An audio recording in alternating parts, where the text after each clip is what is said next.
away. You know what, bro? Let me do this. All right, let me flip this flip this around. I got you. I got you. Don't worry. The official live hasn't started yet. I'm gonna give you. You can skip back by 30 seconds. All right, boom. Here we go. I hope this shit doesn't fall off.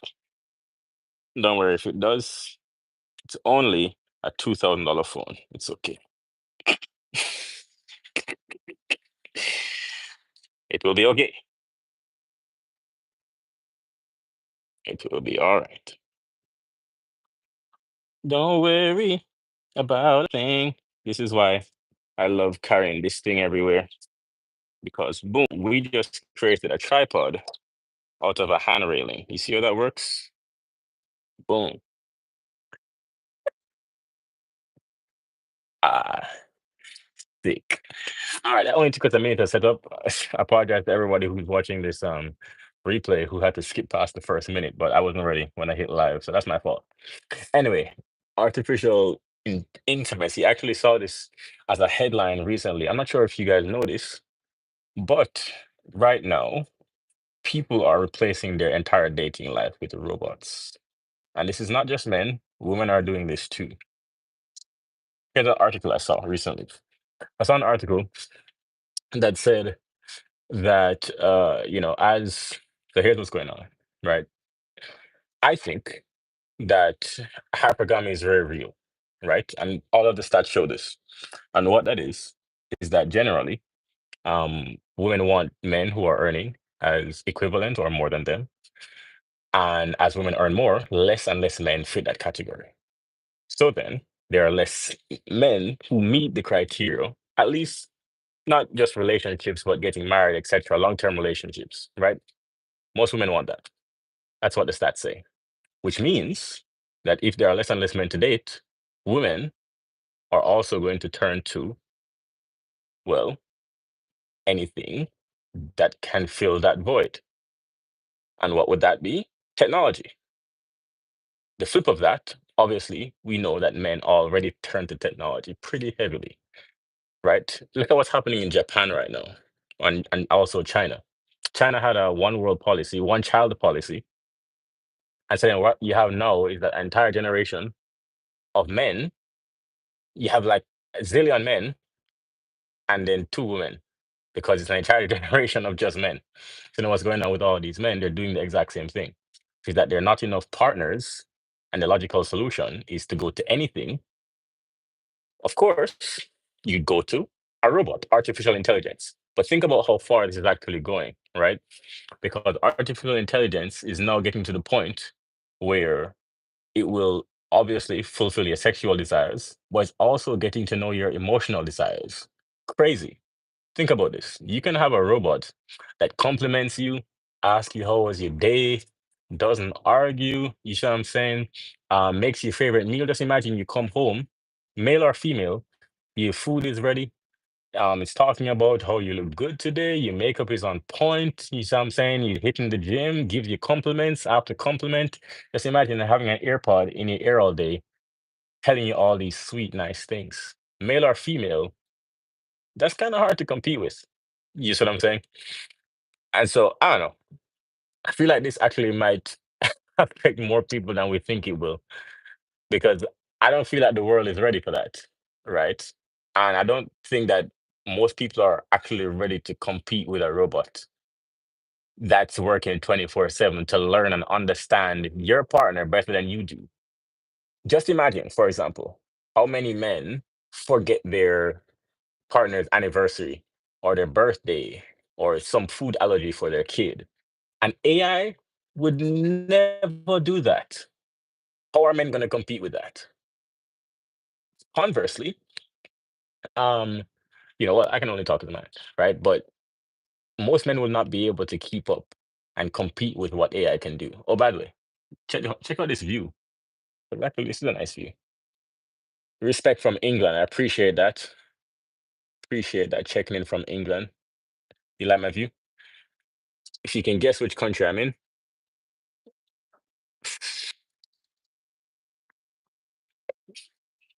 also, let me tell you another cool thing. I think with AI, right? I think what makes AI super cool. Um, Hi, I'm from Russia. My name is Arthur. Arthur. Have a nice day. I appreciate you, fam. Thanks for tuning in. I go live every day, so appreciate you tuning in. Another thing. Oh, by the way, Michael, I appreciate you. Respect from England. Salute. I'm from Jamaica, so we have history. Boom. Another thing that people aren't ready for when it comes to AI and dating is think about this. We have algorithms, right? Now we have Facebook, we have Google, we have Amazon. And just imagine one of those apps understanding everything about you in terms of dating. And I think, honestly, what's interesting about Airbnb is that Airbnb wants to be more than a travel app. So then now you can actually order services and go on experiences. Just imagine like booking your next tour through Airbnb, and then everybody that was on that tour, you get to create a group chat with them and then meet with them. Now, Airbnb, if you can message people, becomes a dating app. Think about that. Airbnb is becoming a dating app. So just imagine all of these companies, Airbnb, Microsoft, Google, right, Facebook, they know all of your preferences. What are they going to do with that information? They know your preference and they know the partner that you want and their preferences. So they're going to be matching you and you don't even know that they're doing that. Think about that. They're going to match you by political beliefs, religious beliefs, where you want to go in life, a couple questions about you, height preference, race preference, maybe, where you want to travel to, a couple of questions about your values, and they're going to match you to someone, and you don't even have control over who you're meeting. Just imagine that, right? So then let's say the love of your life, Airbnb, you book something, and Airbnb says, you know what? We think, let's say David or Otto. Let's say Otto. Someone says to Airbnb says to Otto, Arthur. Did I say that right? Okay, Arthur. We think you should meet Jessica. We know Jessica. Both of you have been to Mexico. Both of you speak Spanish. We think you should meet Jessica, Otto. So then she already booked this trip. We're not going to tell you that she's going on the trip. Instead, what we're going to do is that we're going to subtly suggest that this trip that's happening next month in your area, you should probably be there. We think you should go.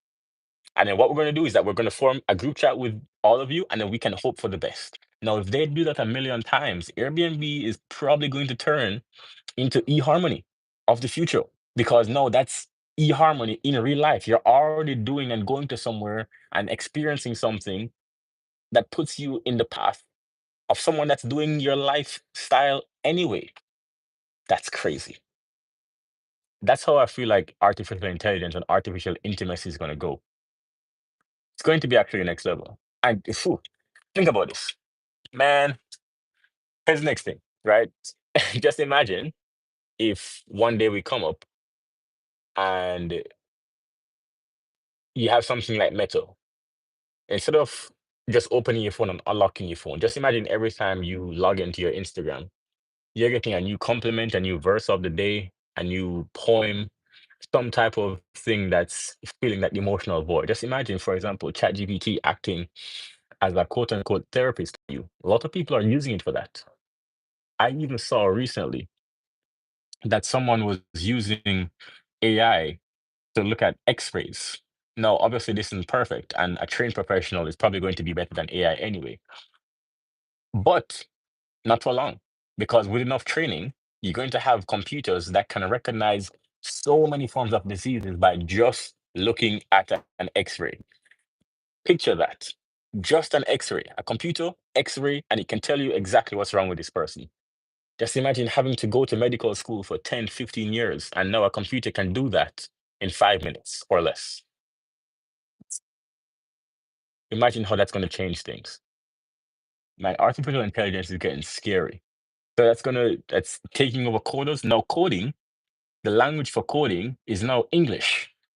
I can say, create a website, give me the code for a website that has these specifications. I want to sell, I want to have a store, I want to have a homepage, I want 5 pages, homepage, blog page, about us, contact us.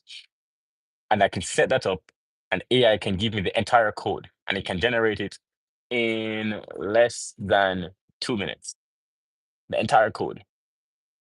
How our code is going to compete with that? So many were, this generation was told go to college, learn to code, learn all of these advanced skills, web design, graphic design. The thumbnails on my YouTube now, they're created using ChatGPT. And what I used to use was Fiverr. I used to actually have to pay someone $5, $10 to create my thumbnails, right? Or I would have to go into Canva and create templates and do it myself. No, I can come up with 5, 10 different thumbnails every day for $15 a month. That's crazy. That's crazy, right? No, the time that it takes to really be productive is coming down. So many jobs are going to be affected by AI. But I will tell you, here's what won't be affected by AI. If you actually want to stay rich and stay free and actually have, some type of control in your income in the next 10 years, I'll tell you that one thing that AI can't do is take away ownership.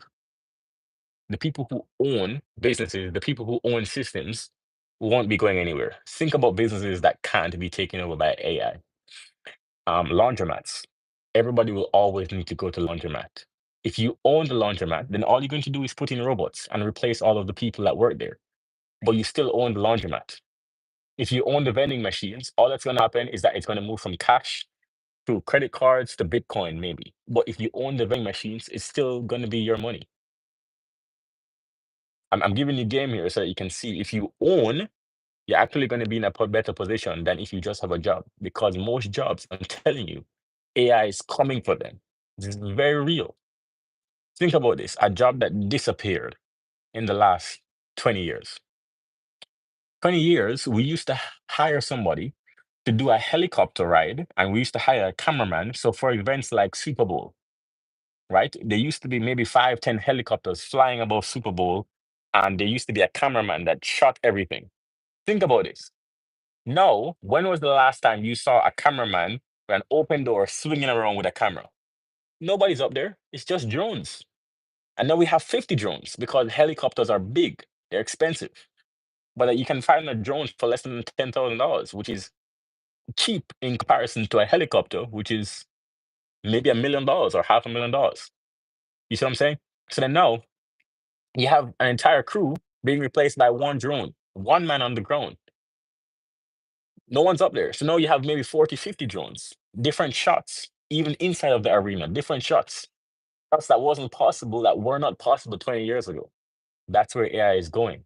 Now, just imagine if you could do an entire fleet and one person control that entire fleet. That's where AI is going. So that job disappeared. Now, you may not think about it, but just imagine financial executives, right? Computer trading on the floor of the trading room at NASDAQ, right? Stock trading. You used to have to call. This is how trading used to work. You used to have to call on the telephone a broker who was at NASDAQ, who worked at the stock exchange. You have to call them and say, hey, can you get 2 shares of XYZ or 1 share or 10 shares? And they used to have to put in the trade on the floor. New York Stock Exchange, same thing. You have to call them. What's happening right now is that you have machines that are placing all of the trades for you. You don't have to call. So then now we went from 100 people on the floor of the New York Stock Exchange, 100 people, to just maybe 3 or 4 people running a $1 billion company. Tether, which brought in $1 million, has less than 20 people employed. $1 billion brought in by 20 people. That was not possible 20 years ago. You see what I'm saying? This is changing. And if you're not careful, AI is probably going to come for your job. I'm telling you. And many people think it's not going to happen to them. But I think, like, for example, one of the hottest jobs right now is barber. One of the hottest side hustles right now, being a barber. And you know why that is? Because AI cannot come for being a barber. Nail salons, those things will come back. Spas, right? But I remind you, you still have massage chairs. It's going to be possible for massages to be done by robots. Yes, I don't think we're going to get to the same thing with, barbers. I don't think we're going to trust a robot to do our hair for a long time, but it's not far off. It's not impossible. You see what I'm saying? AI girlfriend is just the start of where things are going. But again, if you're an owner, you're going to be safe. If you own stuff, you're going to be safe. Now they have restaurants that doesn't even have humans in them, all robots. A robot brings you. I remember the first time I was in Brazil and we sat down and then I made an order from like a kiosk. And then I looked over, you know who was bringing my order? A robot. A robot came, brought my order, rolled up, and my order was on the tray. I picked it up, picked up my order and paid with the credit card tap. And then it said thank you and went away. The attitude wasn't there. I didn't have to tip this robot. I just got my food. I didn't have to talk to anybody. I didn't have to take out my earpods. That was it. That used to be somebody's job. I'm telling you, most people aren't ready for what's about to happen in terms of AI. The only way that you can prepare yourself, the only way that you can prepare yourself is being an owner. The only way that you can prepare yourself. But I digress. Gotta make it fun. Gotta make it fun. Because I want the channel to be a place where people can actually come out and have fun and learn. So as I'm traveling, even though I'm talking and giving people game and stuff and meeting people from all over the world, I want to come on and give game and have fun at the same time. You know what I'm saying? I don't want to be one of those nerds that come on and just talk about money. Because if I wasn't traveling, I would just in a basement every day. I think that'd be pretty boring. Don't you guys agree? I think you guys would agree. That'd be pretty boring.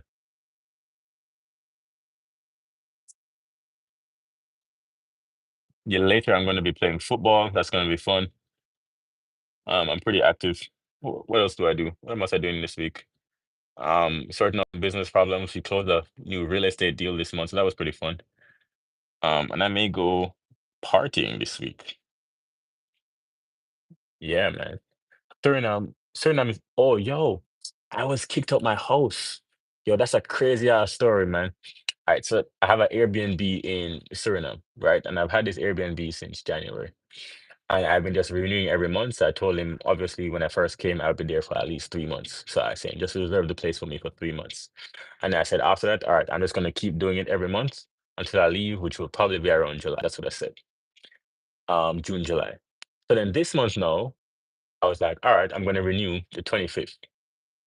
This guy comes to me just Monday, yesterday in the morning. He sees me and says, oh, yo, by the way, I booked your spot. I'm all booked out, so you won't be able to stay here next month. Huh? What? So the 25th is Sunday. So then now I'm like, oh, where am I supposed to go? Then he says, I have these two places that I can give to you. And I was like, bro, I was literally planning to stay here for another 2, 3 months. But then no, I just got kicked out my spot yesterday. just I mean, I'm laughing, but like that was pretty stressful. I just came, I woke up and he was like, yo, you gotta move out by Sunday because we're all booked out in this Airbnb. So then no, I have to find a spot. I actually found 5 places by the end of that day. 3 said yes. I've already seen one, which is it's okay. And I'm gonna see another place tomorrow and then hopefully another one this weekend. So at least I do have a replacement. But just imagine that. Yo, you have to be vigilant. And also imagine if I wasn't like able to pivot quickly, right? Because you have to be like mentally fluid, you know, because that could stress you out. You're in a country, you don't know anybody, you don't speak the language. I mean, I know a couple people, but I don't speak the language necessarily. And so then that could really throw somebody off. So before you start traveling, you got to be prepared for stuff like that. You can find yourself without a home, which is why even you have to make sure that your money is right. You see what I'm saying? Get your money right so that if something happens, you can be like, all right, no problem. I'll find somewhere. I mean, in any country in the world, there are hotels. You see what I'm saying? So you can always find a hotel. And if you have money, you can just pay. So I wouldn't recommend traveling if you don't have money because that's stressful. You know what I'm saying? You can find yourself in a bad situation that you can't get out of because you don't have any money. But yeah, that happened to me this week, man. That's crazy story. It's actually interesting because I'm telling this story as a man I don't think anybody in the comment was like worried for me. Nobody's worried for me, right? Because you assume, yeah, it's probably gonna be okay. I'm a man. It's probably gonna be okay. But just imagine if that was my sister and I just heard that, yo, they're kicking you out of your apartment and you have 6 days to leave and you're like thousands of miles away from me. I would freak out. So I find that interesting, you know. Obviously I'm gonna be fine. Um, but that could have gone left, don't you think? I was sitting here with a friend. Let me find out where they went.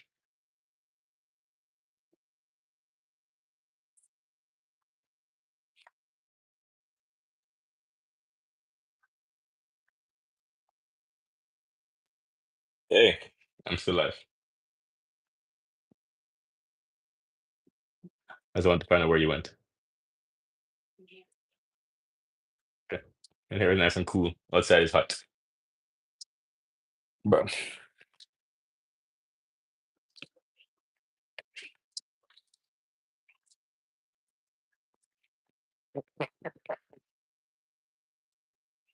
Anyway, people, I'm gonna go.